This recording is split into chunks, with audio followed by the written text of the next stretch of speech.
Hah? Iki ojo kepotong, kelihatan.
Sudah, ayo dan mulai dan.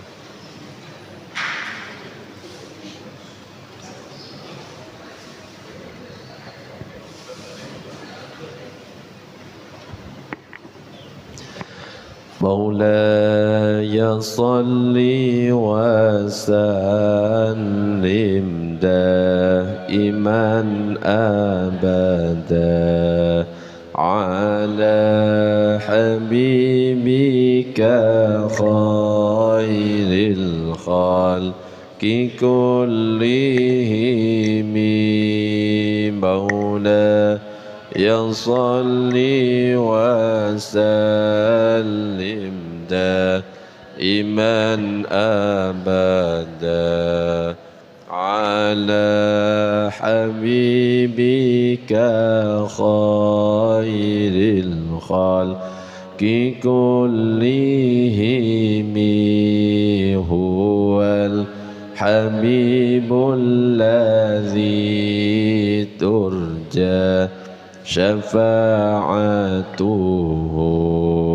لكل هول من الأهوال لمقتحم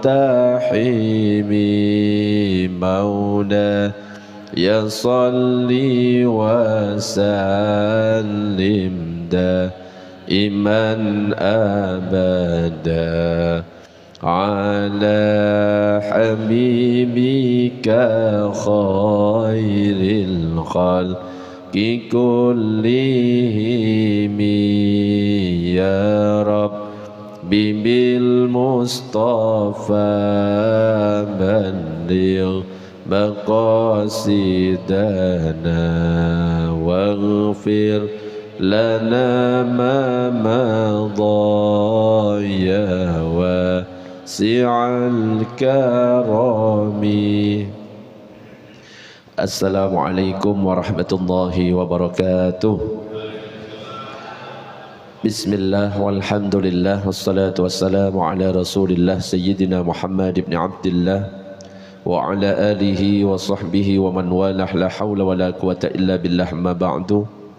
Nawayna at-ta'alluma wa at-ta'lim wa at-tadhakkura wa at-tadhkir wa an-naf'a wal intifa' wal ifadata wal istifadah والحث على تمسك بكتاب الله وسنة رسوله والدعاء إلى الهدى والدلالة على الخير وابتغاء وجه الله مرضاته وقربه وثوابه سبحانه وتعالى إلى حضرة النبي المصطفى محمد صلى الله عليه وسلم. الفاتحة.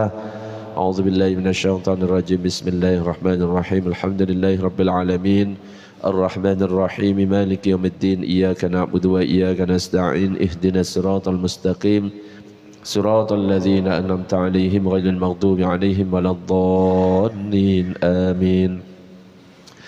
Para jamaah, Bapak Ibu yang dirahmati oleh Allah, alhamdulillah pada kesempatan pagi ini kita masih diberikan kesehatan oleh Allah, masih diberikan kesempatan untuk bisa melaksanakan sholat subuh berjamaah. Mudah-mudahan kita senantiasa diistiqomahkan oleh Allah. Amin ya rabbal alamin. Jamaah Bapak Ibu yang dirahmati oleh Allah, Pembahasan pada pagi ini adalah tentang qadha salat yang ditinggal bertahun-tahun. Jadi mungkin di antara kita, mungkin di zaman jahiliyah kita, di saat kita masih nggak ngerti atau alasan lainnya, mungkin di antara kita pernah meninggalkan sholat. Apakah itu seminggu, 2 minggu, 1 bulan, bahkan ada orang yang bisa meninggalkan sholat itu bertahun-tahun. Baru di usia 50 tahun dia sadar, kemudian bertaubat. Nah, yang jadi pertanyaan, ketika kita pernah meninggalkan sholat bertahun-tahun, apakah itu cukup dengan taubat, istighfar terus selesai, ataukah ada tanggungan bagi kita untuk mengqadha sholat yang bertahun-tahun? Kalau memang ada tanggungan untuk mengqadha sholat yang bertahun-tahun itu, bagaimana caranya? Nah, insya Allah yang akan dibahas pada kesempatan pagi ini adalah tentang masalah sholat yang pernah kita tinggal bertahun-tahun. Allahumma sholli ala Sayyidina Muhammad. Sebelum masuk ke dalam pembahasan, review sedikit tentang definisi sholat. Bahwa sholat itu secara istilah ilmu fikih memiliki definisi aqwalun wa af'alun mahsusatun, ucapan-ucapan dan perbuatan-perbuatan tertentu, muftatahatun bit takbir, yang dibuka dengan takbir, muhtatamatun bit taslim, dan ditutup dengan salam. Artinya apa? Dalam sholat itu ada ucapan yang biasa kita kenal dengan rukun qauli, ada perbuatan yang biasa kita kenal dengan rukun fi'li, dimana kalau rukun qauli memang harus kita ucapkan.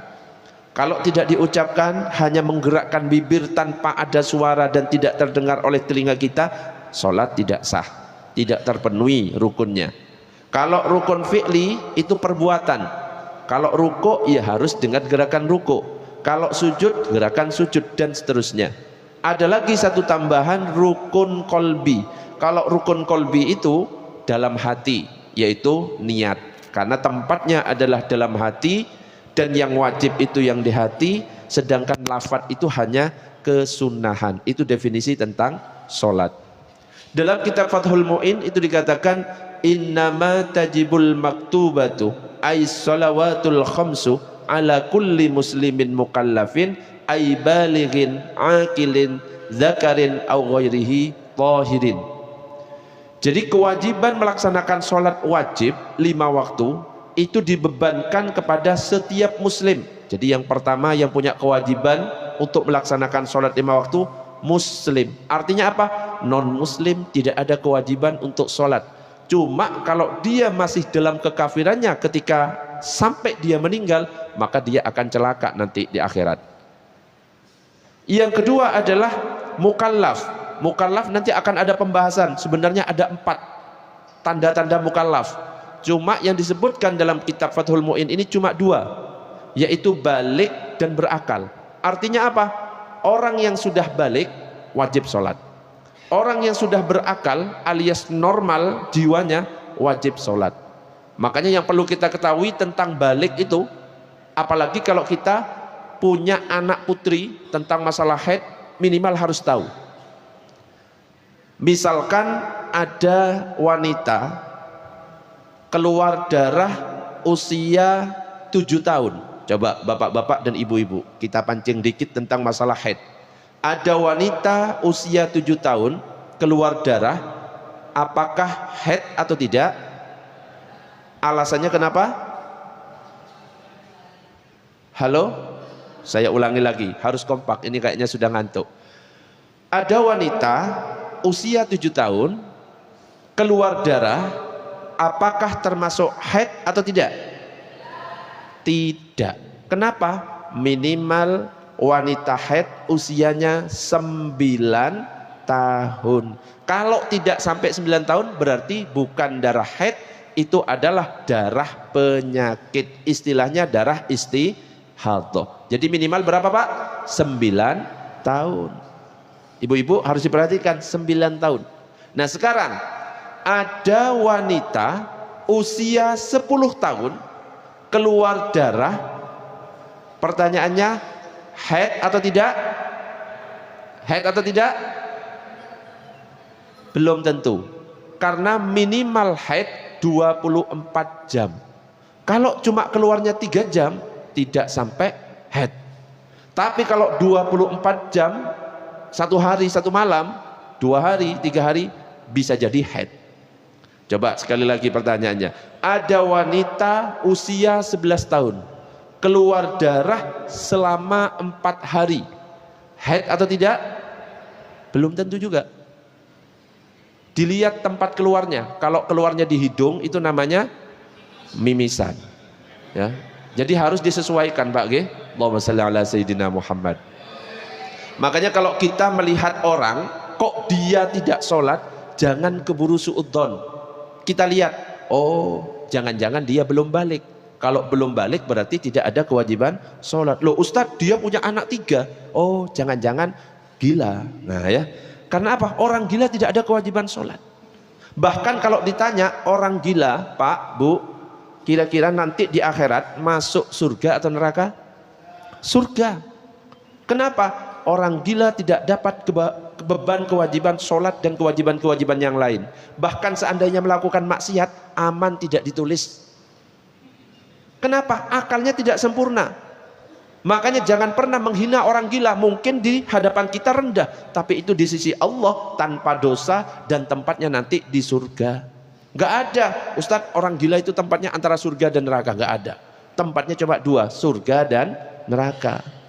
Makanya ibu-ibu, bapak-bapak kalau pengen masuk surga gratis, salah satu caranya adalah dengan gila. Siap, Bu? Allahumma shalli ala sayyidina Muhammad. Ketika seseorang itu sudah berakal, sudah mencapai usia balik, maka ada kewajiban bagi dia untuk melaksanakan sholat. Fala tajibu ala kafirin asliyin wa sabiyyin wa majnunin wa mughman alaih wa sakrana bila ta'addin li'adami taklifihim. Maka ritual ibadah sholat itu tidak diwajibkan untuk orang kafir asli, berbeda dengan orang yang sempat Islam kemudian dia murtad 1 tahun, kemudian dia tobat masuk Islam lagi, maka selama 1 tahun itu tetap ada kewajiban sholat orang murtad. Maka orang yang pernah murtad dia harus mengqadha selama dia murtad. Berbeda dengan orang kafir. Orang kafir mulai dari lahir kafir sampai usia 50 tahun. Ketika 50 tahun dia masuk Islam, asyhadu an la ilaha illallah wa asyhadu anna muhammadar rasulullah, yang 50 tahun ke bawah hangus pemutihan. Jadi ibarat anak yang baru lahir, itu bedanya. Jadi tidak ada kewajiban bagi orang kafir asli. Anak kecil yang belum balik belum ada kewajiban. Tapi ada kewajiban bagi orang tua ketika anak kecil usianya 7 tahun yang sudah tamyiz, memerintahkan untuk salat. Kalau usia 10 tahun gak mau salat, pukul dengan niat mendidik atau membimbing, bukan menyakiti. Gak boleh memukul wajah selain wajah pukulannya.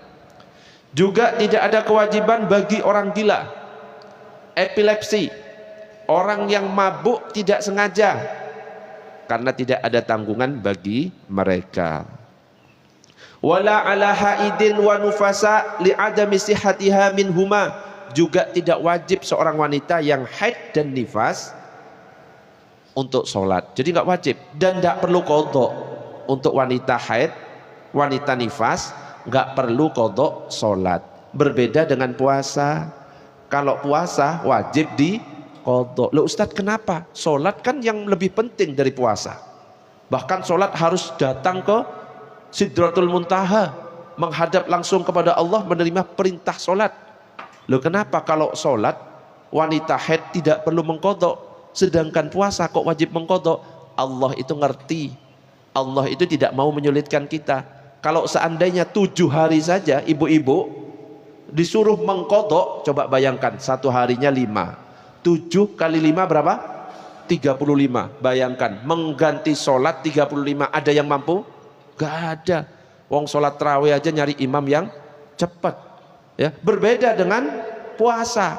Kalau puasa masih ada jangka waktu 1 tahun, sehingga bisa dicicil. Bulan ini sekali, bulan ini sekali, bulan ini sekali, bulan ini sekali. Makanya di sini dikatakan wanita haid wanita nifas gak boleh sholat, dan juga tidak perlu diqadha. Yang berikutnya yang perlu kita ketahui, jika kita pernah meninggalkan sholat, apa hukumnya? Ternyata dalam kitab Fathul Qorib itu dikatakan ahaduhuma ayyat rukaha wa huwa mukallafun ghairu mu'taqidin liwujubiha fa hukmuhu ayyarikilaha hukmul murtad. Seorang yang meninggalkan sholat dan dia adalah orang mukallaf, dia mukallaf, sudah berakal, sudah balik, dan dia meninggalkan sholat dengan keyakinan sholat ini gak wajib buat saya wis nyampe ke Allah, jadi nggak perlu sholat, gak ada sholat-sholatan buat saya, itu langsung murtad kalau ada orang yang seperti itu.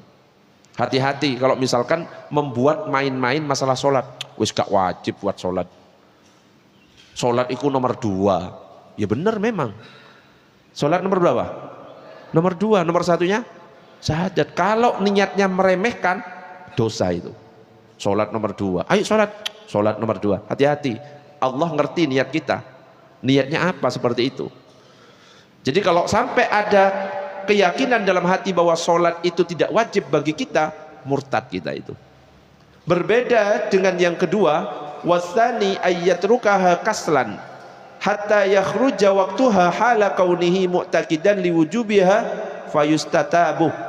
Yang kedua, ada orang meninggalkan sholat tapi dalam dirinya masih yakin sholat ini wajib buat saya, cuma saya malas, cuma saya sibuk.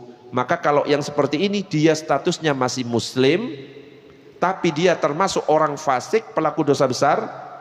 Kalau ada orang yang seperti ini disuruh taubat, kalau nggak taubat maka dia siap-siap dengan siksaan yang pedih di akhirat.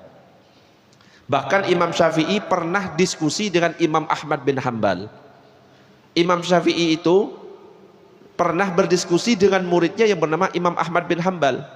Jadi mazhab Imam Ahmad bin Hanbal itu mengatakan kalau ada orang meninggalkan 1 kali sholat, maka dia itu dihukumi kafir. Gak sholat sekali saja dengan sengaja langsung kafir. Jadi lebih ketat daripada mazhab Imam Syafi'i. Kenapa? Karena ada hadis yang berbunyi man taraka sholatan muta'ammidan faqad kafar. Barang siapa meninggalkan sholat dengan sengaja, maka dia telah kafir. Maka dalam mazhab Hambali dikatakan meninggalkan 1 kali sengaja kafir. Akhirnya Imam Syafi'i itu berkata kepada Imam Ahmad bin Hanbal, wahai Imam Ahmad bin Hanbal, jika seseorang yang meninggalkan sholat dengan sengaja itu dihukumi kafir, sekali nggak sholat sengaja langsung kafir, seperti dalam pendapat mazhabmu, bagaimana caranya dia itu untuk kembali ke Islam? Kan dia kafir. Imam Ahmad bin Hanbal jawab, ya dengan sholat. Kemudian Imam Syafi'i mengatakan, bagaimana mungkin orang kafir kok langsung disuruh oleh kamu untuk sholat, sedangkan dia kondisinya kafir. Nah setelah itu Imam Ahmad bin Hanbal itu diam, gak bisa jawab. Jadi bedanya kalau dalam mazhab Syafi'i, kalau misalkan ada orang tidak sholat, dia karena tidak meyakini kewajiban sholat, murtad. Kalau masih meyakini kewajiban sholat tapi malas, dia itu fasik, pelaku dosa besar, cuma masih muslim. Kalau mazhab Imam Ahmad bin Hanbal, sekali tidak sholat dengan sengaja, murtad. Makanya hati-hati, kita jaga sholat, karena nanti sholat ini yang akan dihisab oleh Allah Subhanahu wa ta'ala. Allahumma sholli ala Sayyidina Muhammad.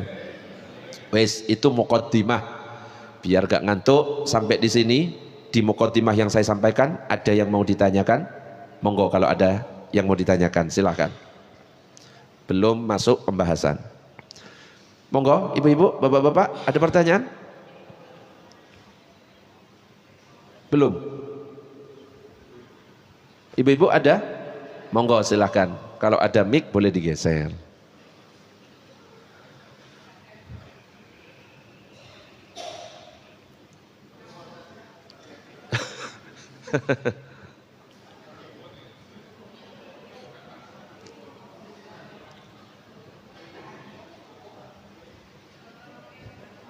Nggih, monggo.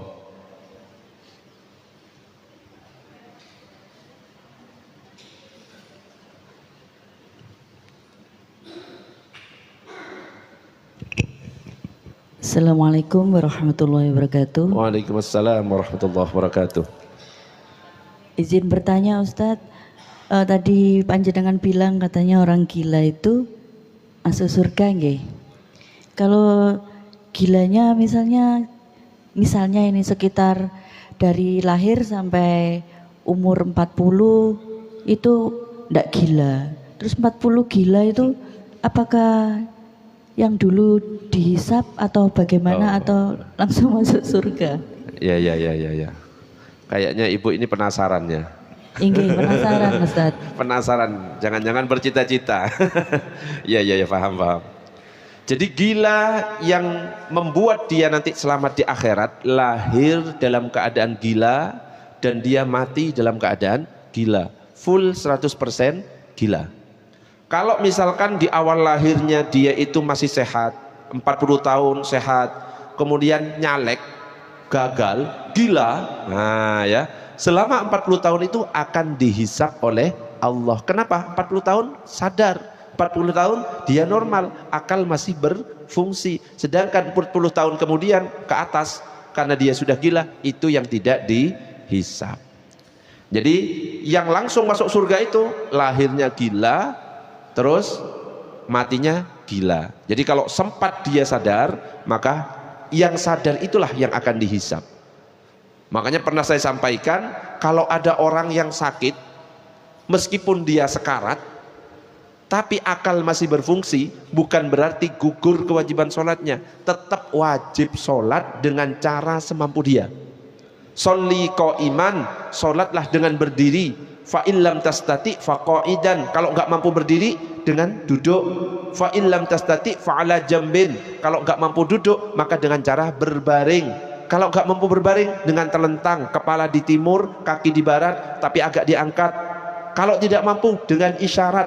Ustadz bisanya cuma isyarat gerak mata, dengan gerak mata. Ustadz mata juga enggak bergerak, cuma bisa hati membayangkan, bayangkan dengan hati. Baru kalau enggak bisa semuanya baru disolatkan.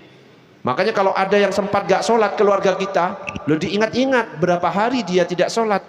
Ada kewajiban bagi keluarganya mengkodokkan sholatnya. Atau kalau misalkan tidak mau mengkodokkan, bayarkan fidyah tiap satu sholat satu mud. Memang ada pendapat yang mengatakan gak usah dikodoi, gak usah dibayari fidyah, tapi kasihan nanti dia akan bertanggung jawab di hadapan Allah. Ada lagi pertanyaan? Monggo. Yang saya Ustadz bertanya lagi, berarti kalau misalnya 40, misalnya gilanya itu usia 40, terus dia dikasih oleh Allah itu usia qadarullah panjang umur misalnya sampai 60 tahun. Nah 40 ke 60 itu apa dianggap berarti dia itu seperti orang sudah meninggal? Kemudian kalau misalnya dia punya hutang sholat, tapi dia kan kondisi gila itu, apakah anak-anaknya itu juga punya kewajiban untuk mengkodokkan sholatnya seperti itu? Terima kasih. Oke. Jadi kalau misalkan gila di usia 40, terus misalkan dia itu sampai 60 tahun, namanya gila, dia kan ya nggak ngerti masalah utangnya yang dulu, betul gitu Ki? Apakah nanti akan dikodoi oleh keluarganya? Ya, nanti akan dikodoi oleh keluarganya di saat dia meninggal. Jadi kalau masih hidup belum wajib dikodoi. Kenapa? Bisa jadi mungkin di usia 50 tahun dia sembuh dari gilanya, sehingga dia wajib mengkodok di saat usia usia balik sampai 40 tahun, di saat dia sadar di tahun-tahun sebelumnya. Jadi orang boleh mengkodokkan sholat seseorang ketika orang itu sudah meninggal. Kalau masih hidup tidak. Karena orang gila kan kita nggak ngerti. Ustadz ini kan gilanya usia 40 tahun, umurnya panjang sampai 60 tahun. Bisa jadi Allah nanti menghendaki usia 50 tahun dia sembuh. Maka di waktu sembuh dia wajib mengkodok yang dulu itu. Kalau saat gila tidak wajib dikodok. Kenapa? Dia tidak mukallaf, akalnya tidak berfungsi. Gitu Bu? Itu Ustadz, maaf ya Ustadz, satu lagi. Kalau misalnya itu kan gila itu apakah suatu ujian untuk dia, dan kadang orang gila itu kan banyak yang mencaci ya Ustadz ya. ada yang diolok-olok gitu. Apakah itu juga mengurangi dosanya atau bagaimana? Ya. Semua yang terjadi kepada kita itu ujian dari Allah. Ya. Ujian atau bisa jadi adab lah ya. Siksa. Ada kalanya itu ujian, kalau bagi orang yang beriman itu ujian. Makanya ketika misalkan menimpa kepada kita sesuatu yang menyakitkan atau musibah, jangan ngeluh. Justru katakan alhamdulillah ala kulli hal. Segala puji bagi Allah dalam segala keadaan. Harusnya mengatakan gitu.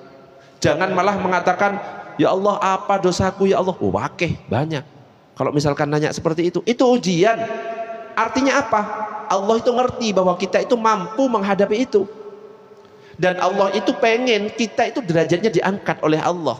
Makanya diberi ujian. Ibaratnya anak kelas 1 SD ingin naik ke menjadi anak kelas 2 SD, dia itu harus mengikuti ujian. Dia mengerjakan soal-soal. Ketika dia lulus ujian, dia angkat menjadi anak kelas 2. Begitu juga seseorang. Ada orang yang awalnya normal-normal tiba-tiba gila. Ya ujian dari Allah. Ya sudah, nikmati saja. Mungkin itu yang terbaik dari Allah. Kenapa? Hal yang terjadi kepada kita itu yang terbaik. Ya bisa jadi kalau misalkan dia tidak digilakan, maksiatnya tambah banyak. Bisa jadi seperti itu. Dan ketika kita melihat orang gila, jangan sampai mencaci. Kenapa? Kalau kita mencaci orang gila, apakah dosa-dosanya dihapus? Ya jelas. Dosa-dosa di saat dia sadar akan dihapus. Dulu sebelum gila, dihapus. Ketika kita mencaci orang, itu secara tidak langsung dosa yang kita caci, yang kita ghibai itu dihapus, dipindah kepada kita. Makanya kadang-kadang orang itu banyak yang nggak sadar, ketika di akhirat dibangkitkan oleh Allah kaget, loh iki pahala opo iki. Ternyata apa? Pahala orang-orang yang ngeghibai ditransfer. Makanya ketika ada yang ngeghibai kita, ngerasani kita, wes nyantai aja, nggak usah dibales. Ketika ada anjing menggonggong, nggak usah ikut menggonggong. Kalau kita ikut menggonggong berarti kita sama-sama wih mesonya iki rek semangat kayak gitu. Ibu nggih? Allahumma shalli ala sayyidina Muhammad. Ada lagi pertanyaan, monggo. Lanjut dulu. Lanjut. Kalau kita lihat ternyata hukum Islam itu ya kayak gini. Kalau seandainya ada orang tidak sholat karena malas, ternyata hukumannya apa? Dipenggal lehernya. Itu kalau kita pakai hukum Islam. Bayangkan berapa orang di sini ini, ya, yang dipenggal lehernya gara-gara tidak sholat. Ini karena malas. Berbeda dengan orang yang tidak sholat karena ingkar, tidak meyakini kewajiban sholat itu. Dia dihukumi murtad, bahkan kalau dia mati tidak boleh dimandikan, gak perlu dikafani, juga gak perlu disolati, sampai seperti itu. Tapi kalau misalkan kita tahunya dia muslim, gak usah lihat ke dalam-dalamnya. Iki gak pernah sholat Ustaz, dia mati Ustaz, apakah wajib disolati? Gak usah lihat ke situnya. Kalau kita ini cukup memandang yang dohir, yang tampak. Kalau ada tetangga kita mati, ini gak pernah sholat, nongkrong terus, gak usah lihat itunya. Yang penting kita tahu bahwa dia Islam, pernah ikut tahlilan, ya, pernah sholat Jumat, pernah sholat Id misalkan, ya sudah, sholati aja. Gak pernah lihat sholat, gak usah dilihat itu. Jadi cukup melihat dohir yang tampak. Kalau dia Islam ya kita sholati. Insya Allah kalau Islam diceklah KTP-nya minimal. Kalau KTP-nya Islam, insya Allah tetap masuk surga. KTP-nya tapi ya, masalah orangnya ya wallahu a'lam. Allahumma shalli ala sayyidina Muhammad. Sampai di sini monggo silakan. Mic dulu biar jelas ke tempat lainnya.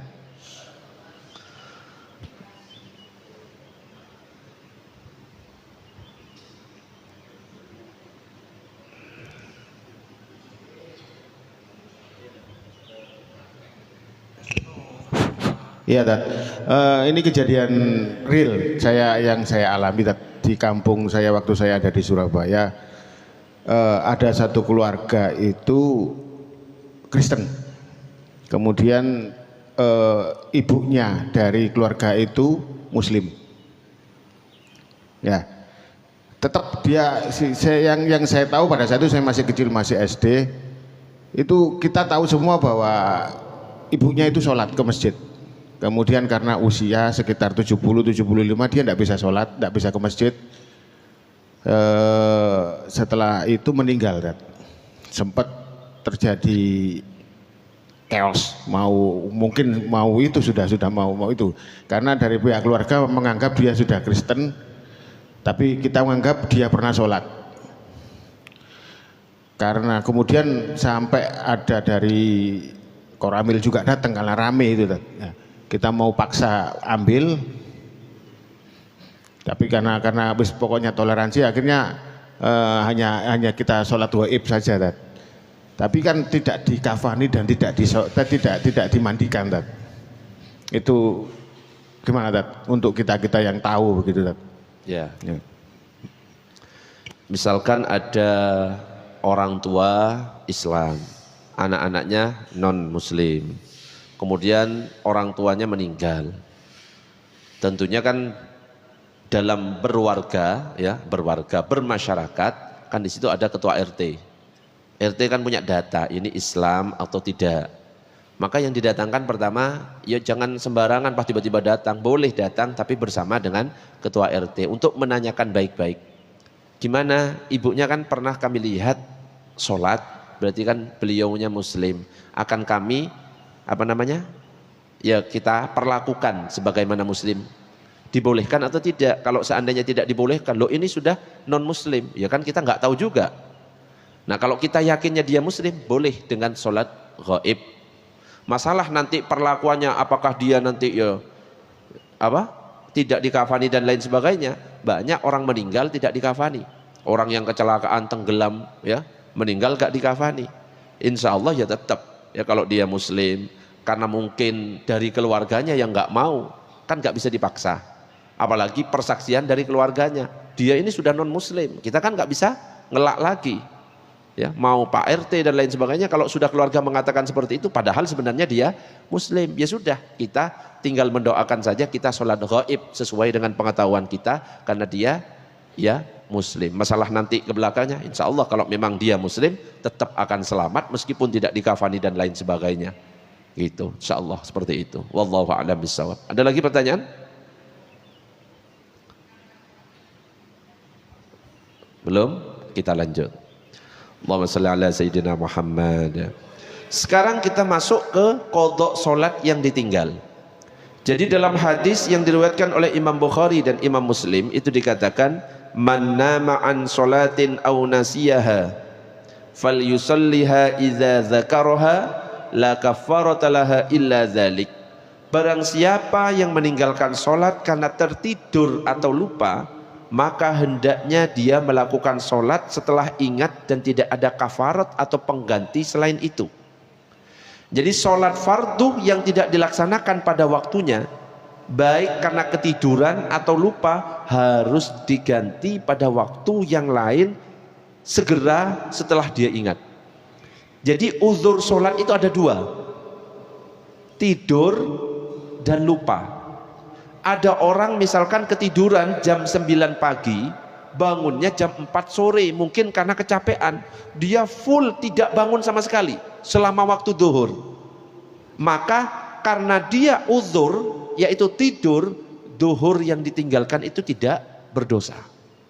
Tapi kalau dia sempat bangun jam 2 siang, dia bangun, minum, tidur lagi, dia dosa. Tapi kalau jam 9 full, bangunnya baru jam 4, sholat duhur yang ditinggal tidak dosa, cuma dia wajib mengganti, mengqadha sholat itu, dan yang dikerjakan caranya adalah sesuai dengan tertibnya sholat, itu afdolnya. Duhur kerjakan terlebih dahulu niat qadha, yang berikutnya adalah asar. Jadi nggak dosa kalau memang benar-benar tidur. Berbeda dengan orang yang tidurnya jam 1 siang, sudah masuk waktu duhur, dia sudah ada kewajiban sholat, tak tidur, bablas jam 4, maka dia itu berdosa. Kenapa? Dia melewatkan sholat duhur. Meskipun berdosa tetap wajib mengqadha, Ketika bangun, duhur kodok terlebih dahulu, baru asar. Begitu juga dengan orang yang lupa. Mungkin karena ada kegiatan dari maghrib terus sampai jam 12 langsung tidur, baru ingat besoknya waktu duhur, loh isya kayaknya belum sholat. Tidak dosa kalau benar-benar lupa. Yang berdosa itu kalau pura-pura lupa. Pura-pura lupa, loh iya gak bisa. Dan Allah maha tahu tentang ini. Kalau benar-benar lupa gak dosa. Lalu saya pernah kejadian, biasanya kalau saya ceramah di mana-mana isya itu pasti saya sudah sholat.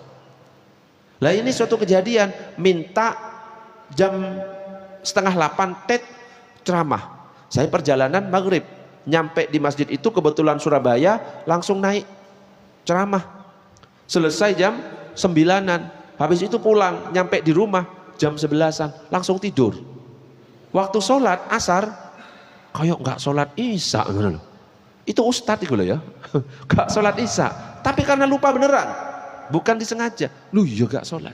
Apakah dosa saya meninggalkan sholat isya karena lupa kemarin? Tidak dosa. Tapi ketika kita ingat langsung Allahu Akbar, lintaskan saya mengkodok sholat isya karena mengkodok sholat isya fardhu karena Allah Ta'ala, maka tidak berdosa kalau memang uzurnya dua, yaitu tidur dan lupa. Kalau yang uzur saja, yang lupa dan tertidur saja wajib mengkodok, apalagi bagi yang sengaja meninggalkan, itu lebih wajib lagi untuk dikodok. Ada hadis lagi, idza raqada ahadukum anis sholati aw ghafala anha falyusalliha idza dzakaraha. Apabila salah seorang dari kalian tertidur hingga luput dari mengerjakan satu sholat atau dia lupa, hendaklah dia menunaikan sholat tersebut ketika dia ingat. Jadi berdasarkan dua hadis yang saya baca tadi, mayoritas jumhur ulama fikih dari keempat mazhab berpendapat wajib mengkodok sholat karena meninggalkan sholat itu dosa dan mengkodok itu hukumnya wajib.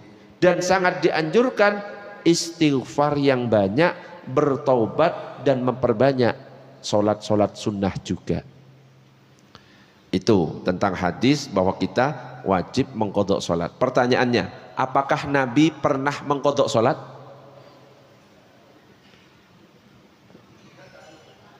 Ayo, pernah nggak kira-kira? Pernah dengar nggak Nabi pernah telat sholat subuh? Nabi itu pernah telat sholat subuh. Jadi Nabi pernah telat sholat subuh dan dikodok sholatnya itu. Ceritanya panjang dan hadisnya ini sahih. Hadis ini diriwayatkan oleh Imam Bukhari, statusnya sahih juga. Jadi ceritanya dari Imran, dia berkata, kami pernah dalam suatu perjalanan bersama Nabi Shallallahu Alaihi Wasallam. Kami berjalan di waktu malam hingga ketika sampai di akhir malam kami tidur, dan gak ada tidur yang paling nyenyak selain tidur itu. Tidur semuanya, Nabi beserta para sahabat. Hingga tidak ada yang membangunkan kami kecuali panas sinar matahari, berarti sudah terbit. Subuhnya telat, Nabi dan sahabat. Kalau kita kan tiap hari, ini Nabi kan sesekali ya, bukan sesekali karena saking capeknya, karena tidur lah ya. Nah, ketika itu orang yang pertama kali bangun si Fulan, kemudian si Fulan, kemudian seorang yang Abu Auf mengenalnya namun akhirnya lupa, dan yang keempat ini yang bangun adalah Umar bin Khattab. Umar bin Khattab ini tegas, ya, orangnya kaget. Jadi ketika yang pertama, yang kedua, yang ketiga bangun, gak ada yang berani membangunkan Rasulullah. Rasulullah tidur dibiarkan, gak ada yang berani membangunkan padahal matahari sudah terbit. Kenapa? Khawatir ketika dalam tidurnya Nabi itu takut ada wahyu turun, dibiarkan. Nah kalau kita kan gimana? Bukan wahyu kalau kita ya. Gak ada yang bangun kecuali yang keempat ketika bangun Umar bin Khattab. Umar bin Khattab ini teriak Allahu Akbar, Allahu Akbar. Saking kerasnya teriakannya Umar bin Khattab ini, Rasulullah kaget kebangun ya. Kemudian diceritakan, ya Rasulullah, kita wis telat sholat subuhnya, iki wis terbit. Gimana ya Rasulullah? Malah Rasulullah gak langsung sholat, tapi Rasulullah ayo lanjutkan perjalanan. Melanjutkan perjalanan, baru nyampe di suatu tempat, ayo kita qodok sholat, dilakukan dengan berjamaah. Itu Rasulullah. Jadi kalau misalkan kita itu tertinggal sholat karena uzur, baik lupa ataupun kita tidur, maka ngodoknya itu nggak wajib segera. Boleh nunda sebentar, mandi dulu, ngopi-ngopi dulu, misalkan rokokannya dihabiskan, baru kodok sholat. Tapi kalau kita ninggalkannya secara sengaja, padahal dia ingat, padahal dia nggak tidur, sengaja ditinggal, maka dia wajib segera. Jadi bedanya seperti itu. Kalau meninggalkan dengan uzur dan tanpa uzur. Jadi Rasulullah dan sahabat pernah, ya, karena dia ketiduran dan Rasulullah mengkodok dan dilakukan berjamaah. Tapi sempat ditunda, nggak langsung mengkodok karena alasannya syar'i, yaitu ketiduran karena kecapean. Lah kalau kita ya gara-gara nonton bola, apalagi dibantai berapa kosong, terus telat kesiangan, ya nggak bisa kalau kayak gitu. Oke, Allahumma sholli ala sayyidina Muhammad. Nah, sampai di sini ada pertanyaan? Monggo silahkan, boleh digeser mic-nya ke tengah.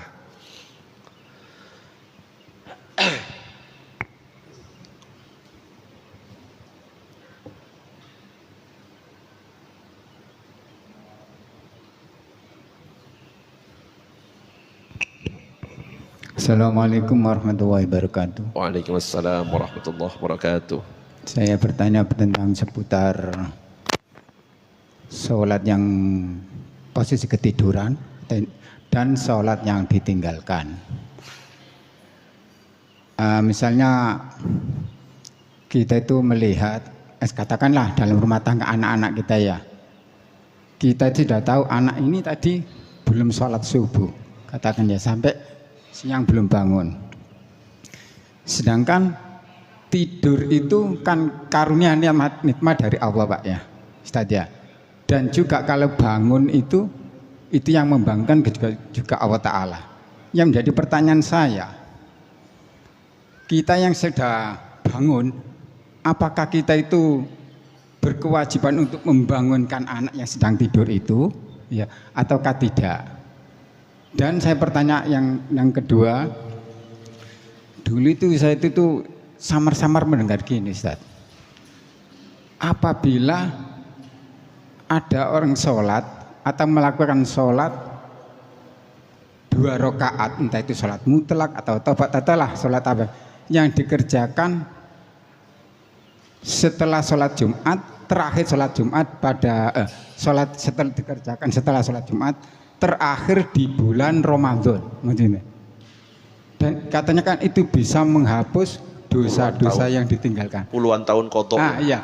Yang beri pertanyaan saya, apakah itu hadis atau sekedar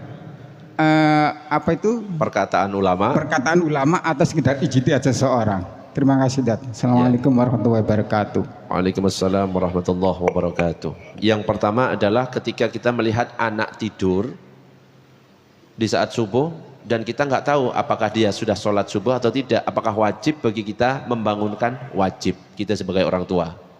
Meskipun tidur itu dari Allah ya, tetap wajib minimal ditanyakan sudah sholat belum. Itu sebagai bentuk tanggung jawab kita sebagai orang tua kepada anak. Yang kedua adalah tentang sholat yang dilakukan di hari Jumat terakhir bulan Ramadan yang katanya bisa mengkodok sholat bertahun-tahun yang pernah kita tinggalkan. Apakah itu hadis? Itu hadis maudhu alias palsu. Meskipun banyak beredar, sholat 4 rakaat bisa mengganti bertahun-tahun. Itu pernah saya share kalau nggak salah. Saya share. Ada nggak yang dapat share-shareannya saya? Pernah saya share, namanya sholat kafarat. Meskipun ada yang menyampaikan dari kiai dan lain sebagainya, itu disebutkan dalam kitab Fathul Mu'in, Syekh Zainuddin Al-Malibari. Beliau mengatakan itu hadisnya palsu. Kalau itu dilakukan bid'ah mungkaroh. Itu sudah saya tulis setiap akhir Ramadan di Facebook saya berdasarkan dalil-dalil. Dan pernah dikonfirmasi oleh Ustadz Ma'ruf Qosin. Ini Ketua Aswaja NU Center Jawa Timur. Pernah langsung, karena ini amalan dari habaib. Ya, amalan dari para habaib. Pernah dikonfirmasi beberapa para habaib, dan itu sebenarnya bukan amalan yang wajib yang perlu disampaikan kepada orang awam. Kenapa? Kalau itu disampaikan kepada orang awam nanti seenaknya. Nanti sholatnya di hari Jumat terakhir aja, nanti bisa mengkodok bertahun-tahun.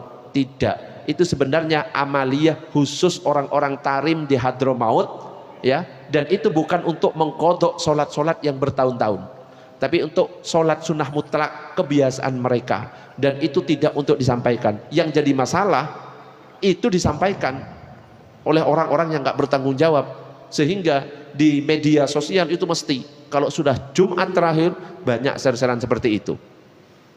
Dan itu katanya Syekh Zainuddin Al-Malibari hukumnya bid'ah mungkaroh. Karena apa? Hadisnya adalah hadis maudhu. Jadi kalau ada seperti itu dilewati, gak usah diamalkan dan tidak bisa diamalkan. Untuk nanti yang butuh penjelasan tentang dalil-dalil dari para ulama plus hadis-hadisnya, nanti bisa WA saya, nanti saya share ulang, ya. Itu sudah pernah saya bahas dan pernah saya share ke Pak Abu. Pak Abu itu sempat nanya, ya. Kemudian mungkin sudah di-share ke sebagian jamaah, ya. Itu. Gitu Pak G. Itu hadisnya maudhu itu. Dan itu dalam kitab Fathul Mu'in. Kitab yang biasanya dikaji oleh mazhab Syafi'i. Jangan diamalkan. Allahumma shalli ala sayyidina Muhammad. Ada lagi pertanyaan? Lanjut? Lanjut dulu. Yang berikutnya adalah, nah ini kutipan dari para ulama tentang hadis yang saya sampaikan tadi, bahwa Rasulullah pernah telat, kemudian sempat menunda sebentar, kemudian beliau mengqadha. Kesimpulan dari mazhab dari hadis qadha tadi, apabila tertinggal satu sholat fardu maka wajib mengqadha karena Rasulullah mengqadha. Apabila tertinggal sholat karena uzur, karena ketiduran, maka disunnahkan mengqadha segera. Jadi cuma sunnah mengqadha segera. Tapi boleh mengakhirkan qadha, boleh nunda sebentar baru qadha. Tapi afdolnya segera mengqadha. Itu kesimpulan dari hadis yang tadi. Nah, sekarang pertanyaannya, bagaimana kalau misalkan kita pernah meninggalkan sholat bertahun-tahun? Ada dua pendapat di sini. Pendapat yang pertama mengatakan tidak wajib qadha, tapi diharuskan bertaubat nasuha dan banyak melakukan sholat sunnah apabila memungkinkan. Tapi pendapat ini bukan pendapat dari imam mazhab.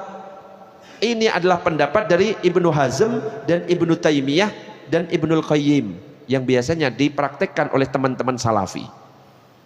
Ya, kita hargai mereka punya pendapat, tapi kita tidak merujuk kepada ulama mereka. Yang kita rujuk itu adalah ulama 4 mazhab, yaitu pendapat yang kedua yang mengatakan wajib qadha sholat bertahun-tahun, karena ada hadis dari Imam Bukhari dan Muslim yang mengatakan fadainullahi ahaqqu ayyuqdha, hutang kepada Allah lebih berhak untuk dibayar. Kalau kita punya utang kepada manusia wajib kita bayar, apalagi hutangnya kepada Allah. Adapun cara mengqadhanya para ulama bermacam-macam. Kalau dari mazhab Maliki, cara mengqadhanya setiap hari mengqadha 2 hari sholat yang ditinggal. Kalau Ibnu Qudamah mengatakan hendaknya dia mengqadha setiap hari semampunya.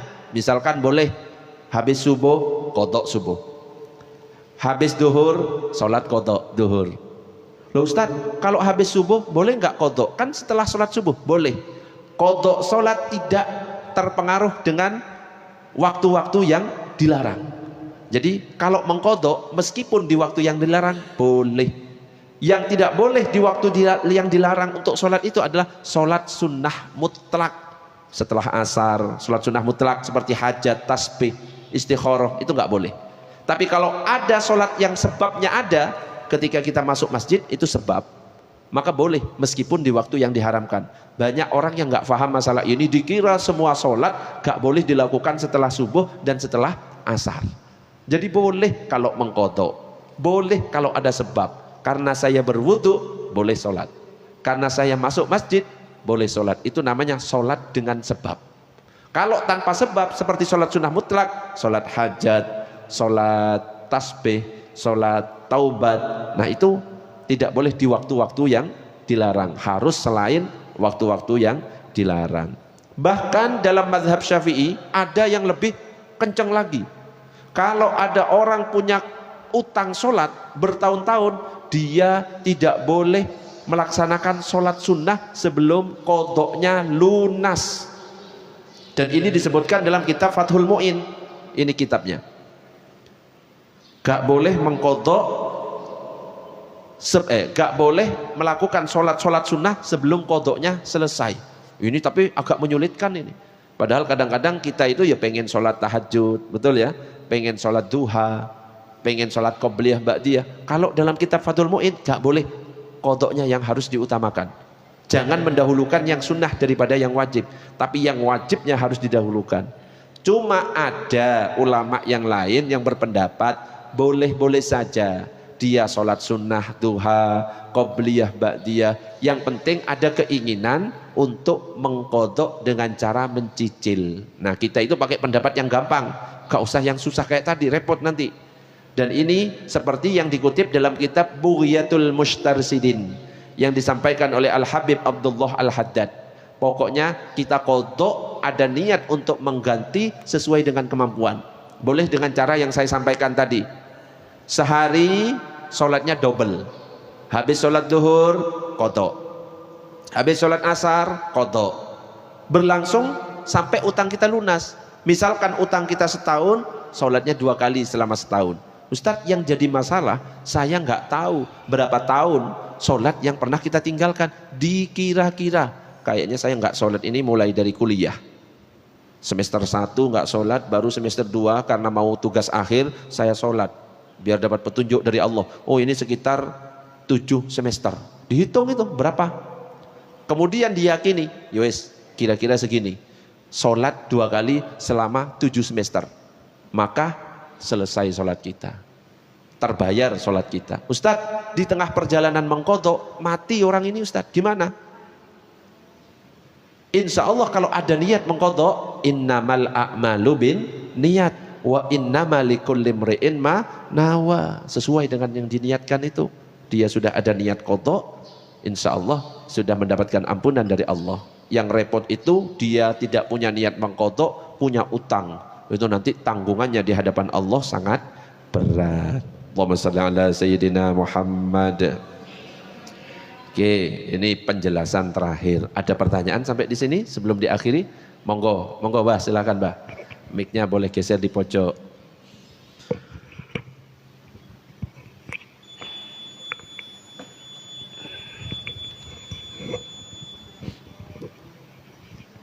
Bismillah. Assalamualaikum warahmatullahi wabarakatuh. Waalaikumsalam warahmatullahi wabarakatuh. Mohon penjelasan, di bumi Allah ini tempat yang tidak boleh kita melakukan sholat itu di mana aja, Ustadz? Kemudian yang kedua, sholat ini kan ibaratnya kita itu berdiri menghadap Allah. Nah, saya pernah dengar hadis bahwa selama hidup ini kita berdiri hanya diberi kesempatan 2 kali. Yang pertama itu di dunia, yaitu sholat itu. Yang kedua nanti di akhirat ketika kita mempertanggungjawabkan amal perbuatan kita. Nah, mohon penjelasan yang hadis yang kedua ini tadi, Ustaz. Demikian, terima kasih. Assalamualaikum warahmatullahi wabarakatuh. Waalaikumsalam warahmatullahi wabarakatuh. Jadi kita boleh sholat dimanapun. Di masjid boleh, itu yang paling afdol. Di musola juga boleh, meskipun nanti status masjid sama musola itu agak beda kalau dalam mazhab Syafi'i. Di luar juga boleh. Jadi tanah semuanya itu dijadikan oleh Allah sebagai tempat sholat. Dan tanah itu suci, kecuali secara dohir tampak najis, di situ berarti najis. Yang tidak boleh dijadikan tempat sholat, contohnya toilet, kamar mandi, ya, karena memang di situ banyak tempat najis. Karena memang ada syarat ketika kita sholat itu harus suci badan, suci pakaian, suci tempat. Nah kalau di toilet itu kan ya tempat kencing dan lain sebagainya, dan juga baunya nggak enak, bisa mengurangi kehusukan kita dan lain sebagainya. Selain itu boleh kita sholat. Ada lagi nggak tempat yang dilarang sholat selain toilet? kuburan. Sholat gaib bisa di kuburan. Sholat jenazah boleh, yang nggak boleh itu nyembah kuburan. Sholat nyembah kuburan itu nggak boleh. Kalau misalkan di depan ada kuburan, tapi kita sholatnya nyembah Allah boleh. Contohnya di Madinah, Masjid Nabawi, di depan kita ada makam Nabi. Kalau seandainya nggak boleh itu, ya nggak mungkin di situ tempatnya. Bahkan dulu itu mau digusur itu sama pemerintah sekarang. Cuma karena ada panitia Hijaz yang diketuai oleh Kiai Haji Wahab Hasbullah, gagal digusur, mau dipindah itu makam Nabi itu. Lah itu di makam Baqi itu sebenarnya banyak itu loh, bangunan-bangunan itu digusur semuanya, makanya sekarang tinggal seperti ini, dihilangkan sejarah semuanya, dianggap syirik semuanya. Sebelum pemerintahan sekarang itu Sunni, sama kayak kita, sholat subuh ya kunut, baca Fatihah ya basmalahnya keras. Cuma akhirnya pemerintahan masalah politik digulingkan, pemerintahan berikutnya diganti sekarang. Ya, akhirnya yang berkuasa adalah dari ya sekarang ini. Kemudian kebetulan condongnya ke madhab Hambali, makanya yang dipraktekkan di sana itu madhab Hambali, bukan madhab Syafi'i lagi. Jadi gak usah heran kalau misalkan kita umroh haji di sana nggak baca basmalah keras, cuma sir, karena memang madhab Hambali. Jangan sok-sok habis umroh, habis haji kita pulang terus basmalahnya ketinggalan, hilang. Jangan. Kita ini madhab Syafi'i, di sini tetap basmalahnya keras. Di sana madhab Hambali basmalahnya sir. Bahkan pernah Mu'tazilah yang berkuasa di sana. Banyak yang kadang-kadang mengatakan, loh ini berarti pendapat yang paling benar ya ini, karena buktinya yang menguasai Mekah dan Madinah ini loh, Mu'tazilah pernah menguasai, Syiah pernah menguasai, berarti itu benar? Enggak, belum tentu yang menguasai Mekah Madinah lantas itu adalah pendapat yang paling benar. Ya, tetap kebenaran hanya Allah yang punya. Ya, masalah perbedaan pendapat, it's okay, nggak apa-apa. Yang penting saling menghormati. Jadi ya sudah, itu satu. Yang kedua adalah sholat ketika hidup. Yang kedua adalah kita akan mempertanggungjawabkan nanti di akhirat, gitu Bang ya? Ya memanglah jelas ya. Awwalu ma yuhasabu bihil 'abdu yaumal qiyamah min amalihi sholatuhu. Nanti di hari kiamat amalan yang akan dihisab pertama kali oleh Allah itu dari amalan kita itu sholat. Kalau sholatnya sudah baik, syarat rukun terpenuhi, khusyuknya sudah terpenuhi, aman dan selamat. Cuma kalau misalkan sholatnya sudah nggak baik, loh itu akan merugi dan menyesal. Makanya kemarin di bulan yang lalu ada pembahasan inna sholata tanha anil fahsya'i wal munkar. Sholat itu bisa mencegah dari perbuatan keji dan mungkar. Lah Ustadz, kok masih ada orang sholat tapi dia masih maksiat? Yang istilahnya kemarin masih ingat STMJ, susu telur madu jahe. Sholat terus maksiat jalan. Itu berarti ada masalah dengan sholat dia, bukan ayatnya Allah yang salah, bukan Qur'annya yang salah. Quran, ayat, firman gak mungkin salah. Kenapa? Allah sudah menegaskan dzalikal kitabu la raiba fihi. Gak ada keraguan di dalamnya, pasti benar. Lah kita yang mengamalkan yang salah. Ibaratnya kalau kita mandi 5 kali sehari dan kita nyampo, sabun, sikat gigi dengan cara yang benar, mandinya bersih pasti. Tapi kalau kita mandinya dengan mandi bebek, cepluk keluar, meskipun mandi tetap gak akan bersih. Begitu juga dengan sholat kita. Sholat kita benar syarat dan rukunnya, insya Allah bersih, kita terhindar dari perbuatan keji dan mungkar. Tapi kalau misalkan sholatnya masih ada kurang, ya wajar. Kalau misalkan kadang-kadang saya ngerasani, kadang-kadang saya ini, kadang-kadang saya itu. Dan ini nanti akan dihisab dan dipertanggungjawaban di hadapan Allah Subhanahu wa ta'ala. Mudah-mudahan kita semuanya istiqomah, amin ya rabbal alamin. Mudah-mudahan sedikit yang saya sampaikan bermanfaat. Karena saya masuk ini harus 6:30 nyampe di SD Al-Hikmah, ada wisuda ya, ini langsung berangkat habis ini. Makanya kita tutup bersama dengan doa kafaratul majlis. Subhanakallahumma wa bihamdika asyhadu an la ilaha illa anta astaghfiruka wa atubu ilaik. Demikian, assalamualaikum warahmatullahi wabarakatuh.